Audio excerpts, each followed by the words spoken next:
उत्तर प्रदेश में जिस तरह से एनकाउंटर हो रहे हैं उसे देखकर लगता है कि जल्द ही सारे बदमाश उत्तर प्रदेश छोड़कर भाग जाएंगे। सीएम योगी की जीरो टॉलरेंस की नीति अभी तक जारी है और बदमाशों पर ऐसी कार्रवाई हो रही है कि बदमाश चिल्ला चिल्ला कर कह रहे हैं कि योगी जी माफ कर दो। क्या नाम है तेरा? प्रशांत। पिताजी का? यूपी में योगी की बुलेट से नॉन स्टॉप एनकाउंटर जारी है। पापा का नाम? कहाँ के रहने वाले हो?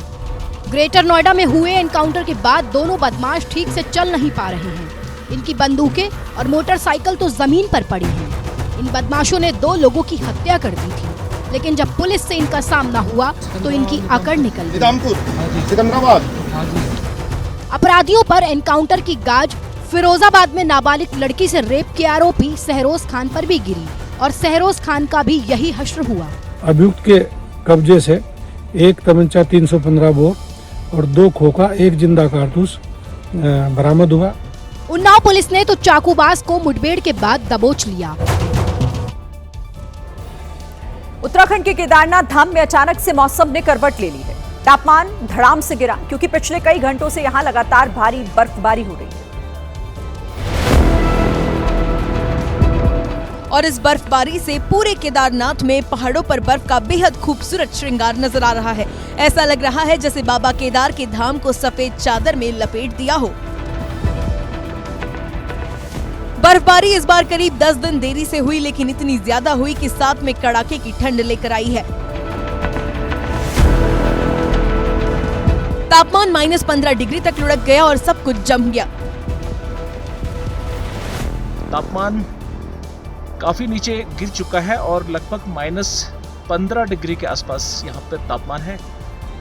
ठंड बढ़ चुकी है और पानी लगभग फ्रीज हो चुका है।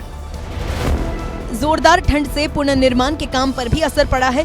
40 मजदूर सीवर और पेयजल लाइन बिछाने का काम कर रहे थे। वहीं पुराने रामबाड़ा मार्ग पर भी 100 मजदूर काम कर रहे थे, जिसे रोक दिया गया है।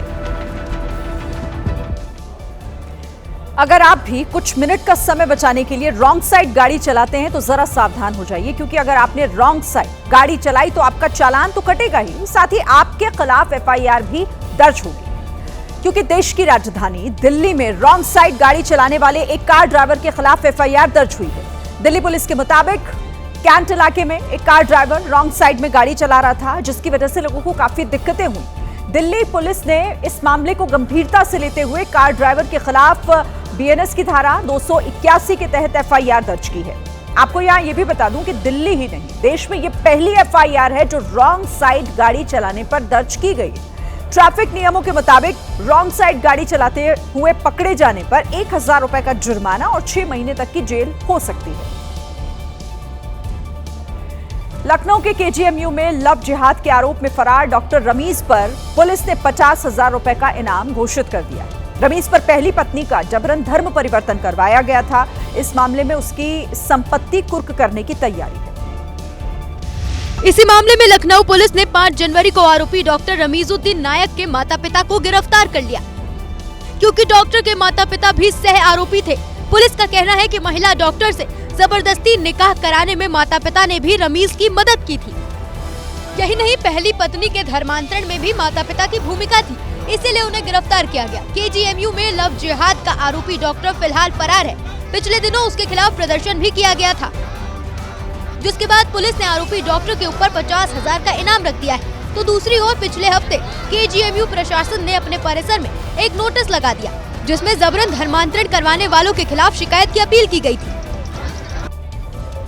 पटना के खुसरूपुर में उस वक्त हड़कंप मच गया जब एक दुकान में आग लग गई। भयंकर आग देखकर लोगों की सांसें अटक गई। इलाके में भागम भाग मच गई, क्योंकि आग की लपटें आसपास के कुछ घरों तक भी पहुंच गई। आग साड़ी की दुकान में लगी थी, इसलिए बहुत तेजी से फैली और फिर पूरे इलाके में चीख पुकार मच गई। पटना के खुसरूपुर के सब्जी बाजार इलाके में ये भीषण आग लगी। लोगों का आरोप है कि प्रशासन और दमकल विभाग की गाड़ियां देर से पहुंची, जिसकी वजह से नुकसान ज्यादा हुआ।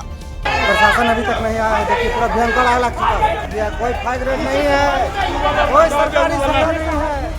भयानक आग ने सिर्फ साड़ी की दुकान नहीं बल्कि कुछ घरों में भी तबाही मचा दी। इस अग्निकांड से इलाके में लोग सहमे हुए हैं। आग लग गया, कोई फायर ब्रिगेड नहीं है, कोई सरकारी सुविधा नहीं है।